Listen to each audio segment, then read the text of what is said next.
My name's Bruce Petrie. I was born in Frankston in 11th of January 1932. I've lived here for 80 years, spent all my life here. I was born in 9 Balmoral Street in Frankston. Spent a lot of life there doing a paper round for Stockman's, Alan Stockman and his father up on the Pean Highway, and then Stockman shifted down to Young Street in Frankston. We used to have stacks. The Argus and the Age were about 3 inches thick, and we had the Sun as well, and then the Weekly Times and all the other papers did deliver.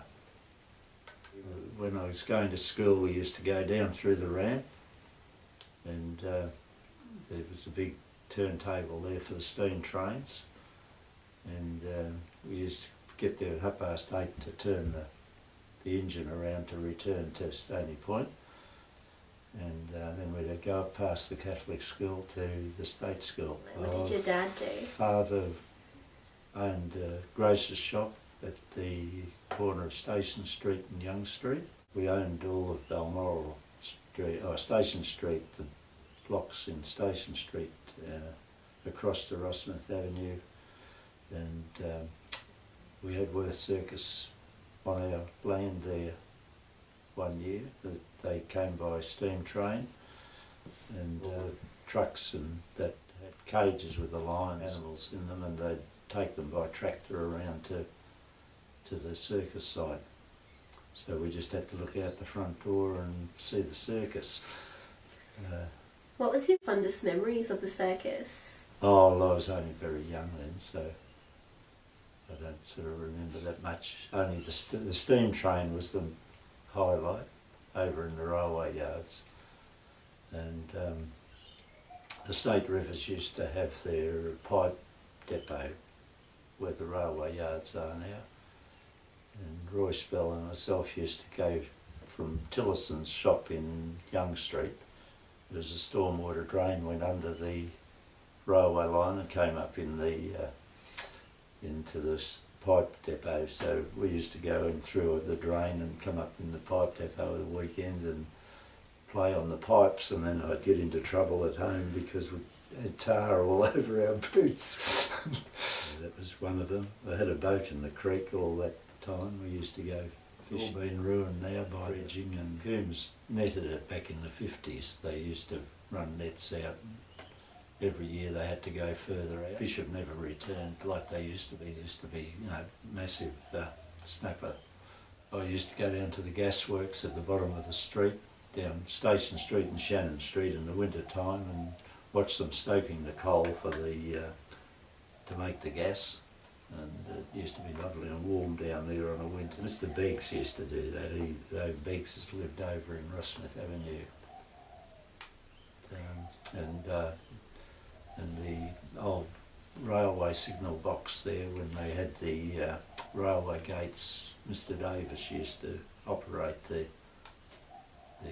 gates there, and Gavin, Arthur Gavin's father. Tell me a bit about the Scout Jamboree. Like, what was it like? Well, I was very young then, so I don't remember that much of it, actually. Just that Frankston got flooded. They had exceptional rains in that December in 1934-35. Frankston was about 2 metres underwater, the photos that I showed you. What did you grow up to become? I was in the fire brigade. First of all, I did an apprenticeship, was going to do an apprenticeship with Martin and King in High Street in Armidale.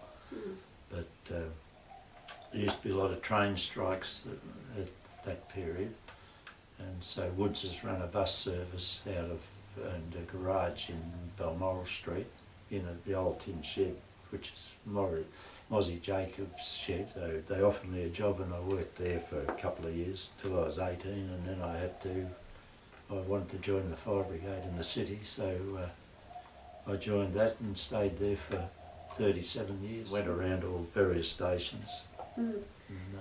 What has been your fondest memories as a fireman? Oh, I used to like going to the Children's Hospital for Christmas with Jenny Howard and 3AW announcers used to operate the day, just the friendship of people that I met in the fire brigade. Mm.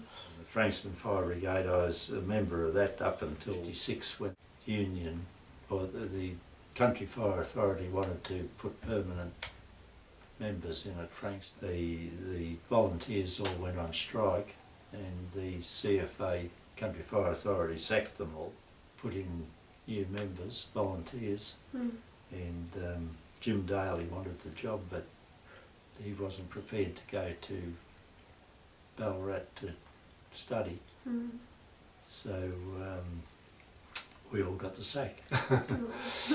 So that was the end of Frankston, but I liked being in the Frankston Fire Brigade at that time. I used to go to all the demonstrations that they ran. What high school or primary school did you go to? I went to state school in Frankston. Miss Sibley was my first teacher. She ended up Mrs. Williams at the Frankston Library. Not that I liked school that much. But then I went to Frankston High School, and Percy Langford was the principal at the time, and my first name Hoskins was the secretary. But worst experience there was I got 6 of the best for not telling on the kids were smoking down behind the tennis court, so I had the punishment of 6 cuts. Oh, ooh. Yes. Was that the strap? Yeah, a big long black strap, Ooh, about an inch wide, which wrapped around your wrist and then he'd pull it back. Oh dear. Before it released. Yeah. Was that quite painful? It was at the time. Yes. Well, I left high school. Say has been one of the most major events in Frankston during your time. Oh, that'd be a hard one to think about, wouldn't it? Got the name of the ship now that hit the Corsair Rock coming in through Bass Strait and it sunk off Mount Eliza, the coal. Was it the ISIS? No, no, I can't. Rivers, what? Not too sure where the riverbed is. I'm not too sure what the name of it was, but it was out there for about 6 months till they emptied all the coal out and they refloated it and took it and repaired the damage. During the war they used to have a lot of, the Americans came back from the islands and went to Balcombe Army camp. Mother and father befriended a couple of the American, the Yanks. They used to come to our place, so they'd invite me down to Balcombe camp and during the war, and we'd have steak and rock melons and ice cream and chewing gum. We couldn't get any of that during the war here.